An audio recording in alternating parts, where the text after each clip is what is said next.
और वहां जाके बच्चे पढ़ते हैं तो क्या पढ़ते हैं? कल जो बापू कह रहे थे किस्से में, वही बंबई में एक दंपत्ति ने मुझे कहा, पति पत्नी थे, कहने लगे राजीव भाई अगर बच्चा अंग्रेजी नहीं पढ़ेगा तो पीछे रह जाएगा। तो मैंने उनसे पूछा आपको मालूम है दुनिया में कितने देशों में अंग्रेजी चलती है? तो कहने लगे अंग्रेजी तो अंतर्राष्ट्रीय भाषा है। मैंने कहा आपको तब जानकारी नहीं है। दुनिया में इस समय 200 देश हैं जो संयुक्त राष्ट्र संघ के नक्शे पर हैं, और उन 200 देशों में से मात्र 12 देशों में अंग्रेजी चलती है। बाकी 188 देशों में उन देशों की अपनी भाषाएं चलती हैं। तो 200 देशों में से मात्र 12 देशों में अंग्रेजी चलती है, तो अंग्रेजी अंतर्राष्ट्रीय कैसे हो गई? अगर 200 में से 150 देशों में अंग्रेजी चलती तो मैं मान लेता कि अंग्रेजी अंतर्राष्ट्रीय भाषा, लेकिन मुश्किल से 12 देशों में जो भाषा चलती है उसको हम कहते हैं कि अंतर्राष्ट्रीय भाषा। और दूसरी बात, उसी दंपत्ति ने कहा कि राजीव भाई अंग्रेजी बहुत समृद्ध भाषा है, बहुत रिच लैंग्वेज है। जो शब्द उन्होंने इस्तेमाल किया, रिच लैंग्वेज माने समृद्ध भाषा। तो मैंने उनसे कहा कि दुनिया में अंग्रेजी से ज्यादा रद्दी दूसरी कोई भाषा नहीं है। क्यों? उसका कारण है, उसका कारण है जानते हैं क्या है? अंग्रेजी में चाचा, मामा, ताऊ, मौसा, फूफा सब अंकल, और काकी, ताई, मौसी और सब आंटी। अब आप मुझे जरा यह बताइए कि मौसा में और फूफा में फर्क होता है कि नहीं होता? क्या आप फूफा को मामा बना सकते हैं? या यह बताइए कि मौसी में और काकी में फर्क होता है कि नहीं होता? क्या मौसी काकी हो सकती है? दुनिया की जिस भाषा में रिश्तों को कहने के शब्द ना हो वो सबसे रद्दी भाषा है। बिल्कुल ठीक। हमारे यहां हिंदुस्तान में जितनी भाषाएं चलती हैं, हर भाषा में परिवार के रिश्तों को कहने के लिए विशेष शब्द हैं। वहां नहीं है। वहां क्या है? सब इन लॉज हैं, चाहे वो लड़की वाले हों चाहे लड़के वाले हों। पता ही नहीं चलता कि ये लड़के वाले इन लॉज हैं कि लड़की वाले इन लॉज। या तो सब अंकल हैं या तो सब आंटी हैं। क्यों है ऐसा? क्योंकि अंग्रेजी भाषा में रिश्तों को कहने के लिए शब्द नहीं है। कारण क्या है?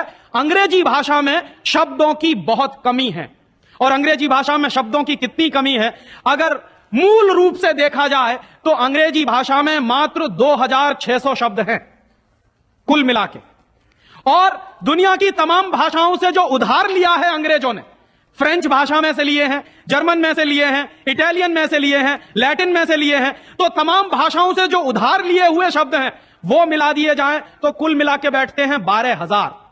अंग्रेजी के मूल शब्द हैं 2600 और बाकी के शब्दों को मिला दें तो कुल बैठते हैं 12,000। अब आप हिसाब लगाइए, अंग्रेजी में कुल मिला के 12,000 शब्द हैं। गुजराती में आपको मालूम है कितने शब्द हैं? गुजराती भाषा में 40,000 से ज्यादा शब्द हैं। अब आप मुझे यह बताइए कि अंग्रेजी बड़ी हुई कि गुजराती? तो काहे को नहीं पढ़ाते अपने बच्चों को गुजराती में? और एक दूसरा उदाहरण दूं कि अंग्रेजी में कुल मिला के 12,000 शब्द हैं और मराठी भाषा है हमारे देश की, उसमें इस समय 48,000 शब्द हैं। अंग्रेजी से 4 गुनी बड़ी है मराठी। और हिंदी का हिसाब लगाऊं तो अंग्रेजी में इस समय 12,000 शब्द हैं, हिंदी में इस समय करीब 72,000 शब्द हैं। और हिंदी से एक कदम आगे चलिए, संस्कृत। तो अंग्रेजी में कुल मिला के 12,000 शब्द हैं, संस्कृत में कुल मिला के 1.5 लाख शब्द हैं। और संस्कृत से एक सीढ़ी और ऊपर चढ़िए, प्राकृत, जिसको हम सब भूल गए। प्राकृत को अगर ध्यान में रखें तो प्राकृत में 2.5 से 3 लाख शब्द हैं। दुनिया की सबसे बड़ी भाषा हमारे पास है, लेकिन हम बेवकूफों को मालूम नहीं है कि हमारे पास क्या है।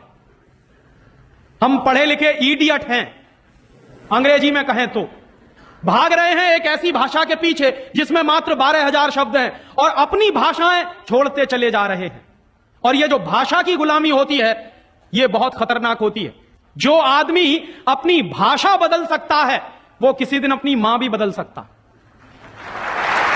और यह मैं बहुत गंभीर बात कह रहा हूं।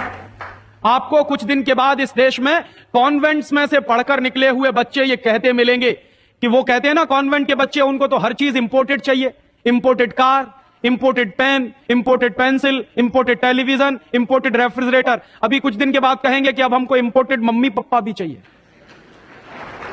क्योंकि आपकी शक्ल उनको अच्छी नहीं लगने वाली। वो तो जो भाषा पढ़ रहे हैं उसके संस्कार ले रहे हैं।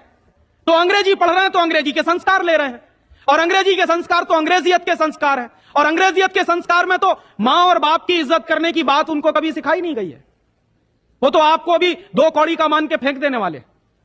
और दुर्भाग्य से यही होता है।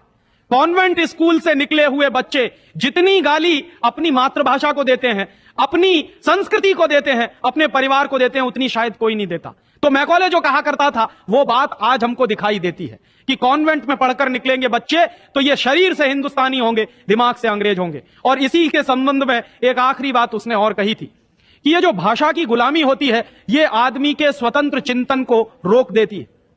अगर आपको मौलिक चिंतन करना है, अगर आपको स्वस्थ चिंतन करना है और ऐसा चिंतन करना है जिसमें से कुछ नई रचना हो, तो वो आप अपनी मातृभाषा में ही कर सकते हैं। दुनिया में मातृभाषा में पढ़कर बड़े बड़े वैज्ञानिक पैदा हुए हैं। हम लोग अक्सर मैं लोगों को कहता हूं कि जो लोग कॉन्वेंट के पीछे पागल हैं उनको मैं अभी ताजा ताजा उदाहरण देता हूं।